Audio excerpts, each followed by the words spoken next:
नमस्कार, स्वागत है आप सभी का आज की इस वीडियो क्लास में, जिसमें हम लेकर आए हैं जनरल साइंस के 25 महत्वपूर्ण प्रश्नों को, जो आपके आने वाले एग्जाम रेलवे ग्रुप डी के लिए मोस्ट इम्पॉर्टेंट होने वाला है। तो वीडियो को अंत तक जरूर देखिएगा। आइए शुरू करते हैं आज की इस वीडियो क्लास को। प्रश्न संख्या 1, आधुनिक आवर्त सारणी में तत्वों को किसके बढ़ते क्रम में व्यवस्थित किया गया है? परमाणु द्रव्यमान, परमाणु क्रमांक, न्यूट्रॉन की संख्या या फिर ऑप्शन डी संयोजकता के बढ़ते क्रम में। तो इसका सही जवाब हो जाएगा ऑप्शन बी परमाणु क्रमांक। आधुनिक आवर्त सारणी में तत्वों को परमाणु क्रमांक के बढ़ते हुए क्रम में व्यवस्थित किया गया है। तो इसका सही जवाब हो जाएगा ऑप्शन बी, आपको याद रखना है। बात करेंगे यहाँ पर आधुनिक आवर्त सारणी की, तो इसकी खोज किसने की थी? तो इसकी खोज की थी 1913 ईस्वी में हेनरी मोजले ने। तो याद रखेंगे आप हेनरी मोजले। हेनरी मोजले द्वारा 1913 में आधुनिक आवर्त सारणी की खोज की गई थी। आधुनिक आवर्त सारणी परमाणु क्रमांक पर आधारित है। बात करेंगे इसमें कुल कितने आवर्त हैं? तो कुल आवर्त हैं इसमें 7 आवर्त हैं, याद रखेंगे। वर्ग की बात करेंगे तो कुल इसमें 18 वर्ग हैं, एग्जाम में पूछा जाता है। और कुल तत्व की बात करेंगे, आधुनिक आवर्त सारणी में कुल कितने तत्व हैं? तो कुल तत्व हैं 118 तत्व, याद रखेंगे। इंपॉर्टेंट प्रश्न है, यहाँ से जरूर बनेंगे। अगले प्रश्न पर चलेंगे। अगला प्रश्न है यहाँ पर, लाफिंग गैस का रासायनिक नाम व सूत्र क्या है? लाफिंग गैस का रासायनिक नाम व सूत्र क्या है? Nitric oxide, nitrogen dioxide, nitrous oxide या फिर डाई नाइट्रोजन टेट्रा ऑक्साइड। तो इसका सही जवाब हो जाएगा option C nitrous oxide. Nitrous oxide को लाफिंग गैस कहा जाता है, आप नाम याद रखेंगे और इसका फार्मूला भी याद रखेंगे, N2O, नाइट्रस ऑक्साइड। अगले प्रश्न पर चलेंगे और अगले प्रश्न का अध्ययन करेंगे। अगला प्रश्न है यहाँ पर, ब्लीचिंग पाउडर का रासायनिक सूत्र क्या है? ब्लीचिंग पाउडर का रासायनिक सूत्र क्या है? तो इसका सही जवाब हो जाएगा option D calcium oxychloride. Calcium oxychloride को ब्लीचिंग पाउडर कहा जाता है। वहीं पे बात करेंगे कैल्शियम ऑक्साइड की, यानी CaO की, तो इसका नाम होता है कैल्शियम ऑक्साइड। इसे बिना बुझा हुआ चूना भी कहा जाता है। तो याद रखेंगे, कैल्शियम ऑक्साइड को बिना बुझा हुआ चूना कहा जाता है। बिना बुझा हुआ चूना, बिना बुझा हुआ चूना, आप याद रखेंगे इसे। बात करेंगे यहाँ पर calcium hydro oxide, option B calcium hydro oxide. इसको क्या कहा जाता है? तो इसको बुझा हुआ चूना कहा जाता है। एग्जाम में बार बार पूछा जाता है, याद रखेंगे, बुझा हुआ चूना, बुझा हुआ चूना, कैल्शियम हाइड्रो ऑक्साइड। बात करेंगे यहाँ पर कैल्शियम कार्बोनेट की, तो कैल्शियम कार्बोनेट इसको क्या कहा जाता है? तो कैल्शियम कार्बोनेट इसका फार्मूला है, आप याद रखेंगे। वहीं पे बात कर लेते हैं कैल्शियम कार्बोनेट, इसे ब्लीचिंग पाउडर कहते हैं। और कैल्शियम कार्बोनेट को कहते हैं यहाँ पर संगमरमर भी कहा जाता है, इसको याद रखेंगे। इसे खड़िया भी कहा जाता है, संगमरमर, इसे खड़िया भी कहा जाता है और इसे चूना पत्थर भी कहा जाता है। तो याद रखेंगे, इंपॉर्टेंट प्रश्न यहाँ से बन सकते हैं। अगले प्रश्न पर चलेंगे। अगला प्रश्न है यहाँ पर, शुद्ध जल का पीएच मान कितना होता है? शुद्ध जल का पीएच मान कितना होता है? 0, 7, 14 या 6। इसका सही जवाब हो जाएगा ऑप्शन बी 7। शुद्ध जल का जो पीएच मान होता है वह होता है 7। और शुद्ध जल का जो पीएच मान 7 होता है, इसकी जो प्रकृति होती है बच्चा, वह होती है उदासीन। याद रखेंगे, एग्जाम में कई बार पूछा जाता है, उदासीन। पीएच वैल्यू 0 से लेकर 14 तक होती है, याद रखेंगे। 7 उदासीन होता है और 7 से जब कम होती है पीएच वैल्यू, 7 से जब कम होती है तो याद रखेंगे उन्हें क्या कहा जाता है? 7 से कम, 7 से कम पीएच वैल्यू वाले तत्वों को क्या कहा जाता है? तो यहाँ पर याद रखेंगे इन्हें अम्लीय कहा जाता है। 7 से अधिक पीएच वैल्यू वाले तत्वों को क्या कहा जाता है? 7 से अधिक, इसे कहा जाता है क्षारीय। याद रखेंगे, एग्जाम में बार बार पूछा जाता है। और जब 7 होता है तो इसे उदासीन कहा जाता है। जब पीएच वैल्यू 7 होती है तो उसे उदासीन कहा जाता है। और जो जल होता है, शुद्ध जल, उसकी pH वैल्यू 7 होती है और वह प्रकृति से उदासीन होता है। प्रश्न संख्या 5, जंक लगना किस प्रकार की अभिक्रिया है? तो इसका सही जवाब हो जाएगा ऑप्शन सी, रेडॉक्स अभिक्रिया। जंक लगना रेडॉक्स अभिक्रिया का उदाहरण है, एग्जाम में बार बार पूछा जाता है। अगला प्रश्न है यहाँ पर, बायोगैस और सीएनजी का मुख्य घटक क्या है? बायोगैस और सीएनजी का मुख्य घटक क्या है? तो इसका सही जवाब हो जाएगा option D, methane. Methane biogas और सीएनजी का मुख्य घटक है। मीथेन के फार्मूले की बात करेंगे तो इसका जो फार्मूला होता है CH4 होता है, हर किसी को पता होना चाहिए। ब्यूटेन की फार्मूले की बात करेंगे तो ब्यूटेन का जो फार्मूला होता है वह होता है CH4H10। प्रोपेन की बात करेंगे तो प्रोपेन का जो फार्मूला होता है वह होता है CH3C3H8। यहीं पे बात करेंगे एथेन की, तो एथेन का जो फार्मूला होता है वह होता है C2H6। इंपॉर्टेंट है, एग्जाम में पूछे जाते हैं। अगला प्रश्न है यहाँ पर, किस अधातु जिसे नॉन मेटल कहते हैं में धातु जैसी चमक होती है? इंपॉर्टेंट प्रश्न है बच्चा, किस अधातु में धातु जैसी चमक होती है? तो प्रश्न संख्या 7 का सही जवाब हो जाएगा ऑप्शन बी, आयोडीन। आयोडीन में धातु जैसी चमक होती है जबकि यह अधातु होता है। और आयोडीन को याद रखेंगे, यह हाइड्रोजन समूह का तत्व होता है। हाइड्रोजन समूह का तत्व होता है। आवर्त सारणी में से हाइड्रोजन समूह में रखा जाता है और यह एक अधातु है। हाइड्रोजन समूह एक ऐसा समूह है आवर्त सारणी का जिसमें धातु, अधातु और द्रव सभी पाए जाते हैं। प्रश्न संख्या 8, सिरके में कौन सा अम्ल पाया जाता है? मोस्ट इंपॉर्टेंट प्रश्न है, बार बार एग्जाम में पूछा जाता है। तो प्रश्न संख्या 8 का सही जवाब हो जाएगा ऑप्शन ए, एसिटिक अम्ल। सिरके में एसिटिक अम्ल पाया जाता है। और एसिटिक अम्ल के फार्मूले की बात करेंगे तो फार्मूला आप लोगों को याद रखना है। एसिटिक अम्ल का जो फार्मूला होता है एग्जाम में बार बार पूछा जाता है, CH3COOH। बात करेंगे सिट्रिक अम्ल की, तो सिट्रिक अम्ल किसमें पाया जाता है बच्चा? यह खट्टे फलों में पाया जाता है, खासकर नींबू, संतरा और मौसमी में। सिट्रिक अम्ल के फार्मूले की बात करेंगे तो याद रखेंगे, इसका जो फार्मूला होता है वह होता है C6H8 और O7। इंपॉर्टेंट है, याद रखेंगे। बात करेंगे टार्टरिक अम्ल की, तो टार्टरिक अम्ल किस में पाया जाता है? तो बच्चा यहाँ इमली और अंगूर में पाया जाता है। इमली और अंगूर, याद रखेंगे, इमली और अंगूर में पाया जाने वाला अम्ल कौन सा है? टार्टरिक अम्ल है। लैक्टिक अम्ल की बात करेंगे तो यह दूध और दही में पाया जाता है। आगे चलेंगे और अगले प्रश्न का अध्ययन करेंगे। अगला प्रश्न है यहाँ पर, दबाव यानी प्रेशर की एसआई इकाई क्या है? दबाव की एसआई इकाई क्या है? तो प्रश्न संख्या 9 का सही जवाब हो जाएगा ऑप्शन बी, पास्कल। दाब की जो एसआई इकाई होती है बच्चा वह पास्कल होती है। और यहीं पे थोड़ा सा बात कर लेंगे, न्यूटन किसकी इकाई होती है बच्चा? तो यह होती है बल की। बल की एसआई यूनिट होती है न्यूटन। बात करेंगे जूल की, तो जूल किसकी इकाई है? याद रखेंगे, जूल इकाई होती है कार्य एवं ऊर्जा की, दोनों की इकाई होती है जूल। एग्जाम में बार बार पूछा जाता है। अगला ऑप्शन है वाट। वाट किसकी इकाई होती है बच्चा? तो यह शक्ति की इकाई होती है। एग्जाम में मिलान करने के लिए पूछा जाता है, तो आप लोग याद रखेंगे। आगे चलेंगे और अगले प्रश्न का अध्ययन करेंगे। प्रकाश की चाल निर्वात में लगभग कितनी होती है? यानी वैक्यूम में प्रकाश की चाल जो होती है, स्पीड ऑफ लाइट, वह कितनी होती है? तो इसका सही जवाब हो जाएगा ऑप्शन ए, 3×10⁸ मीटर प्रति सेकंड। इंपॉर्टेंट प्रश्न है, बार बार एग्जाम में पूछा जाता है। अगला प्रश्न है यहाँ पर, वाहनों के पीछे का दृश्य देखने के लिए किस दर्पण यानी मिरर का प्रयोग किया जाता है? पीछे का दृश्य देखने के लिए, याद रखेंगे, एग्जाम में प्रश्न पूछे जाते हैं दर्पण से और ऐसे ही प्रश्न बनते हैं।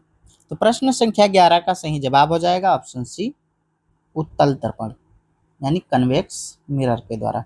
कन्वेक्स मिरर के द्वारा वाहनों में पीछे का दृश्य देखा जाता है, या पीछे का दृश्य देखने के लिए वाहनों में उत्तल दर्पण यानी कन्वेक्स मिरर का प्रयोग किया जाता है। यहाँ पर बात कर लेते हैं उत्तल दर्पण के और प्रयोग। तो उत्तल दर्पण का जो और प्रयोग होता है बच्चा, वह होता है साइड के सड़क के तीखे मोड़ों पर इनका प्रयोग होता है। इनका प्रयोग साइड मिरर के रूप में होता है। इनका प्रयोग एटीएम में सुरक्षा के लिए भी होता है। एग्जाम में बार बार पूछा जाता है कि एटीएम की सुरक्षा में किस दर्पण का प्रयोग किया जाता है, तो बच्चा आप याद रखेंगे उत्तल दर्पण का प्रयोग किया जाता है। अवतल दर्पण की बात कर लेते हैं थोड़ा सा। यहाँ पर अवतल दर्पण का प्रयोग कहाँ कहाँ किया जाता है, तो इसका प्रयोग किया जाता है बच्चा, सबसे इंपॉर्टेंट याद रखेंगे, सौर भट्टी में। सौर भट्टी में अवतल दर्पण का प्रयोग किया जाता है। साथ ही में गाड़ियों की जो हेडलाइट होती है, बच्चा, उसमें भी प्रयोग किया जाता है अवतल दर्पण का, याद रखेंगे। और यहाँ पर जो दंत चिकित्सक होते हैं यानी विशेषज्ञ होते हैं, दंत चिकित्सक, वो भी किसका प्रयोग करते हैं, वो भी प्रयोग करते हैं अवतल दर्पण का। आगे चलेंगे और अगले प्रश्न का अध्ययन करेंगे। अगला प्रश्न है यहाँ पर, कार्य और ऊर्जा की एसआई इकाई क्या होती है। तभी हमने पढ़ा कार्य एवं ऊर्जा की जो एसआई इकाई होती है बच्चा, वह होती है जूल। 12 नंबर का सही जवाब हो जाएगा ऑप्शन डी। अगला प्रश्न है यहाँ पर, पृथ्वी पर गुरुत्वीय त्वरण यानी एक्सेलरेशन ड्यू टू ग्रेविटी का मान कितना होता है। पृथ्वी पर गुरुत्वीय त्वरण का मान कितना होता है, तो इसका सही जवाब हो जाएगा ऑप्शन ए 9.8 मीटर प्रति सेकंड स्क्वायर। अगला प्रश्न है यहाँ पर, उससे पहले थोड़ा सा यहाँ पर जान लेते हैं। पृथ्वी पर गुरुत्वीय त्वरण का जो मान होता है वह 9.8 मीटर प्रति सेकंड स्क्वायर होता है। वहीं पर बात करेंगे पृथ्वी पर जो पलायन वेग होता है वह कितना होता है। एग्जाम में बार बार पूछा जाता है, तो आप याद रखेंगे पलायन वेग कितना होता है, तो यह होता है 11.2 किलोमीटर प्रति सेकंड। याद रखेंगे 11.2 किलोमीटर प्रति सेकंड। अगला प्रश्न है यहाँ पर, विद्युत प्रतिरोध जिसे इलेक्ट्रिकल रेजिस्टेंस बोलते हैं, इसकी इकाई क्या है, यानी विद्युत प्रतिरोध की इकाई क्या है, तो इसका सही जवाब हो जाएगा ऑप्शन सी ओम। याद रखेंगे विद्युत प्रतिरोध की जो इकाई होती है बच्चा, वह ओम होती है। अगला प्रश्न है यहाँ पर, निम्नलिखित में से किसी प्रकाश तरंगों के लिए माध्यम की आवश्यकता नहीं होती है। निम्नलिखित में से किसी प्रकाश तरंगों के लिए माध्यम की आवश्यकता नहीं होती है, तो इसका सही जवाब हो जाएगा ऑप्शन बी प्रकाश तरंग। प्रकाश तरंगों के लिए माध्यम की आवश्यकता नहीं होती है।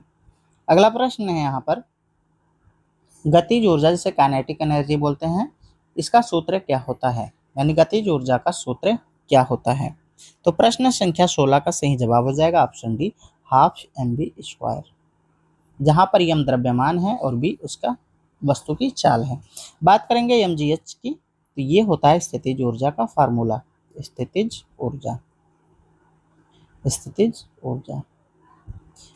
ऊर्जा का जो फार्मूला होता है बच्चा, वो याद रखेंगे mgh होता है, जहां पर m द्रव्यमान, g गुरुत्वीय त्वरण और h ऊंचाई होती है। आगे चलेंगे और अगले प्रश्न का अध्ययन करेंगे। अगला प्रश्न है यहाँ पर, रक्त का थक्का जमने यानी ब्लड क्लॉटिंग में कौन सा विटामिन मदद करता है, तो इसका सही जवाब हो जाएगा ऑप्शन डी विटामिन के। विटामिन के रक्त का थक्का जमाने में मदद करता है। वहीं पर बात कर लेते हैं थोड़ा से विटामिन ए के रासायनिक नाम की, तो इसका जो रासायनिक नाम होता है बच्चा, वह होता है रेटिनल।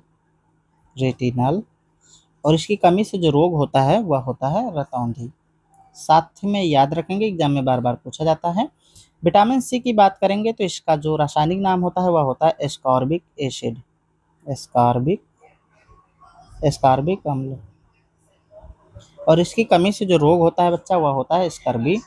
विटामिन ई की बात करेंगे तो विटामिन ई को कहा जाता है टोकोफेराल। विटामिन ए को टोकोफेराल कहा जाता है, टोकोफेराल। और इसकी कमी से जो रोग हो जाता है बच्चा, वो होता है जनन शक्ति में यानी जनन क्षमता में कमी। विटामिन के की बात करेंगे तो इसका जो रासायनिक नाम होता है वह होता है फिलोक्विनोन। याद रखेंगे रासायनिक नाम पर प्रश्न को पूछे जाते हैं, फिलोक्विनोन। आगे चलेंगे और अगले प्रश्न का अध्ययन करेंगे। अगला प्रश्न है यहाँ पर, कोशिका का power house of the cell किसे कहा जाता है, यानी कोशिका का पावर हाउस किसे कहा जाता है, तो इसका सही जवाब हो जाएगा ऑप्शन बी माइटोकॉन्ड्रिया। माइटोकॉन्ड्रिया को कोशिका का पावर हाउस कहा जाता है।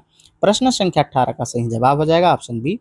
लाइसोसोम की यहाँ पर बात कर लेते हैं, तो लाइसोसोम को क्या कहा जाता है, इसे कहा जाता है बच्चा सुसाइड बैग।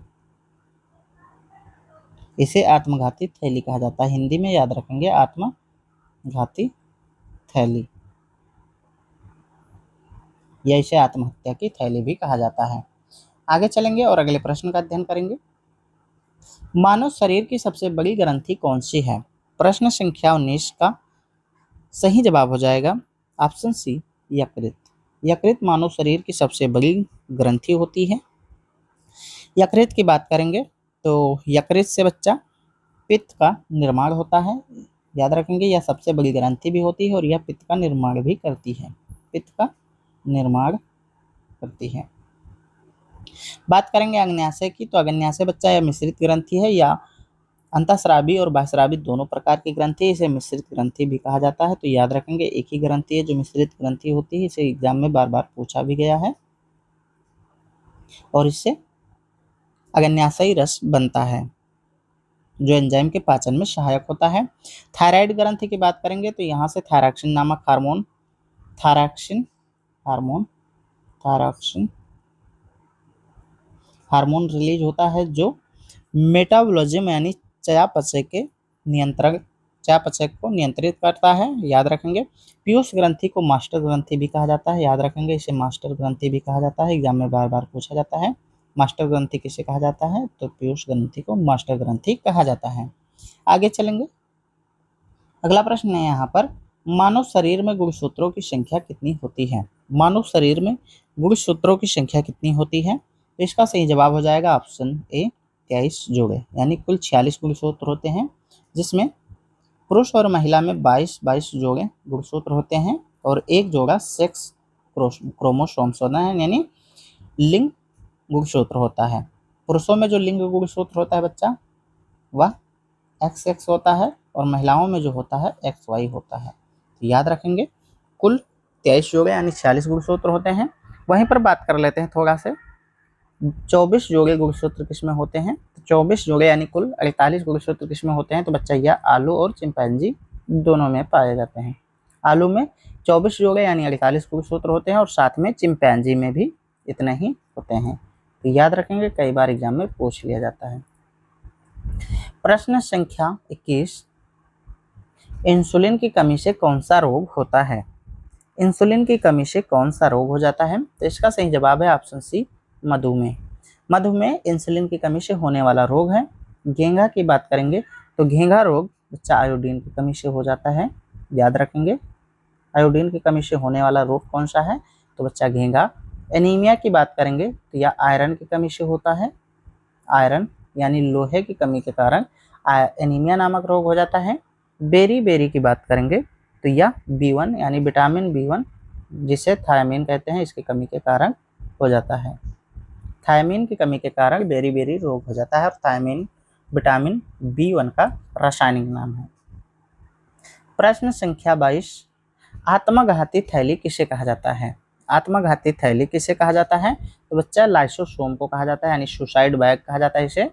और बात करेंगे यहाँ पर अगले प्रश्न की, तो अगला प्रश्न है यहाँ पर, पौधों में जल का परिवहन, ट्रांसपोर्ट ऑफ वाटर, किसके द्वारा होता है? पौधों में जल का परिवहन किसके द्वारा होता है? तो ज से जल याद रखेंगे और जा से जाइलम याद रखेंगे। पौधों में जल का परिवहन जाइलम के द्वारा होता है। फ्लोएम की बात करेंगे तो यह प्रकाश संश्लेषक द्वारा बनाए गए भोज्य पदार्थों को पौधों के अन्य भागों तक पहुंचाता है। तो फ्लोएम पोषक यानी भोजन को पहुंचाता है और फ्लोएम जल को पौधों के भागों तक पहुंचाता है। अगला प्रश्न है यहाँ पर, सर्वग्राही रक्त समूह जिसे universal receptor of blood group कहा जाता है, तो आपको बताना है कौन सा ब्लड ग्रुप है जिसे सर्वग्राही रक्त समूह कहा जाता है। तो इसका सही जवाब हो जाएगा ऑप्शन सी, AB+। बात करेंगे O- की, तो यह सर्वदाता रक्त समूह होता है। सर्वदाता रक्त समूह। तो ये रहे आज के 24